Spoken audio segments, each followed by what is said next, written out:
सिद्ध बाबा जी के चरणों में नमन करता हूँ और जहाँ हम खड़े हैं इस ब्यात गद्दी को प्रणाम करता हूँ मैं। मेरे पुतातुल्य सभी बुजुर्ग हैं, सब आपके चरणों में गिरिराज पहलवान शीश झुका के प्रणाम करता है।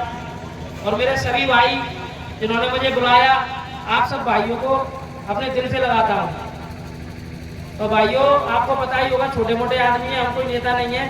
गिरिराज पहलवान हमारा नाम है और छोटे से समाज सेवक है। लोक माता देवी अहिल्याबाई के एक सिपाही है।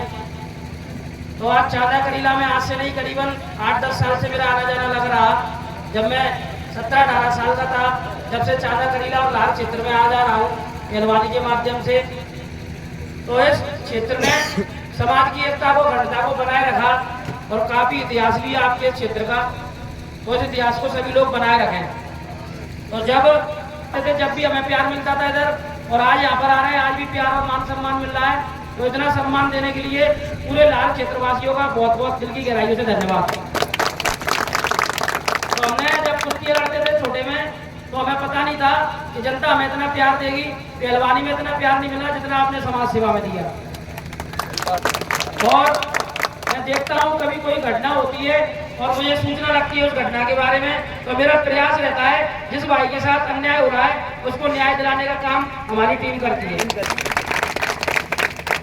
पिंड में चाहे किसी किसान की 8 बीघा जमीन जला दी गई हो, या हमारी सीता बघेल का मर्डर हो गया, या फिर भगवान सिंह का केस हो, या फिर ज्ञान सिंह भैया का केस हो, हमारे पास जब भी सूचना आती है तो हम आधी रात को अपने पिंड में दौड़ के आते हैं। आते क्यों? उसके पीछे एक रीजन है कि मेरा समाज बहुत ज्यादा भोला वाला है, ईमानदार है, वफादार है। और भैया त्याग तो इसके खून में ही है। हमेशा मेरे समाज ने हमेशा त्याग दिया अपने और अन्य भाइयों के लिए। तो आते इसलिए क्योंकि समाज ने हमें प्रेम दिया, कई मंचों पर सम्मान दिया। तो जब समाज गिरिराज पहलवान का स्वागत कर रही है, मालाएं डाल रही है, तो इनके बुरे वक्त में भी पहलवानों को काम आना चाहिए, नेताओं को काम आना चाहिए। शर्म तो नेताओं को आना चाहिए जो पूरे साल दिखते नहीं है, लेकिन जब चुनाव आते हैं तो आपके बीच में आपके भाई, मामा, फूफा, दादा, मौसा बन के आते हैं और वोट बैंक को किसी भी नेता की तरफ मोड़ देते हैं। शर्म उन व्यक्तियों को आना चाहिए जब हमारी कौम बहुत ज्यादा संकट में होती है और हमारे फोन तक नहीं उठते। आने वाली 31 मई को हिंदुस्तान में लोक माता देवी अहिल्याबाई की 299वीं जयंती धूमधाम से मनाई जा रही है। और 31 मई को शायद लार में भी एक रैली है। पर रैलियों के अंदर जो मंच लगते हैं, उन मंचों पे मैं देखता हूँ, पूरे हिंदुस्तान का भ्रमण कर चुका हूँ, कि नेताओं की संख्या डबल नहीं चबल हो जाती है। मंच पर जगह नहीं रहती बैठने के लिए। तो जब हम समाज के नेताओं को माला डालते हैं, तस्वीर भेंट करते हैं, तो फिर जब हमारे गांव में आफत आती है तो नेता फोन नहीं उठाते, काम नहीं आते। बताओ ऐसा क्या होता है? तो मेरा बोलना और मेरे बोलने का एक ही मतलब है, जो नेता अपने समाज के काम आ रहा है, गरीब लोगों के काम आ रहा है, उसी नेता को मंच दो, उसी का सम्मान करो। और मेरे समाज के भाई अन्य अन्य दलों में काम करते हैं, कोई बीजेपी, कोई कांग्रेस, कोई बीएसपी, तो उन सबसे मैं मैसेज देना चाहूंगा इस मंच के माध्यम से। मेरी भोली वाली बघेल समाज पूरे हिंदुस्तान में बीएसपी, बीजेपी, समाजवादी और कांग्रेस सब में वोट करती है। और हमारे हिंदुओं की देवी लोक माता देवी अहिल्याबाई होलकर का जन्मदिन है, तो पार्टियों का भी फर्ज बनता है कि लोक माता देवी अहिल्याबाई के जन्मदिन बड़े धूमधाम से बनाए। हमने कई नेताओं को जिताकर विधानसभा पहुंचाया, कई नेताओं को जिताकर दिल्ली सांसद भवन में पहुंचाया, लेकिन मेरे लार क्षेत्र में मेरे समाज की इतनी बड़ी संख्या होने के बाद बड़ा दुख है कि लोक माता देवी अहिल्याबाई की प्रतिमा लार में आज नहीं है। जितने भी नेता आए उन सबका सम्मान मेरे बघेल समाज ने किया, उनको सराखों में बिठाया, उनको वोट दिया, उनका प्रचार करवाया, उनके कार्यकर्ताओं को खाना खिलाया। मेरी समाज ने हर दुख की घड़ी में परेशान रहने के बाद भी नेताओं को, विधायकों, सांसदों को बनाया। तो ये गिरिराज पहलवान नहीं, पूरा भिंड क्षेत्र, पूरा लाल क्षेत्र के युवाओं की आवाज है कि भैया बताओ, आज तक लार में देवी अहिल्याबाई की मूर्ति क्यों नहीं लग पाई? हमारा समाज, हमारी आराध्य लोक माता देवी अहिल्याबाई होलकर, जिन्होंने हिंदुस्तान में 12,750 मंदिरों का निर्माण करवाया, ऐसी देवी की मूर्ति लार में होना चाहिए।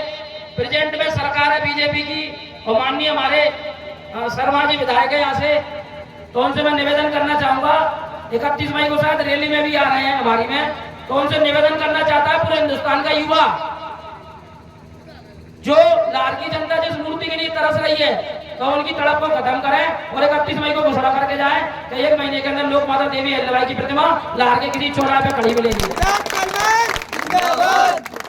भिंड जिला अधिकारी नगर निगम से भी निवेदन करना चाहूंगा और प्रयास करूंगा कि लाहौर में मूर्ति लगे, क्योंकि बात एक मूर्ति की नहीं है, बात पूरे हिंदुस्तान के आत्मसम्मान की है।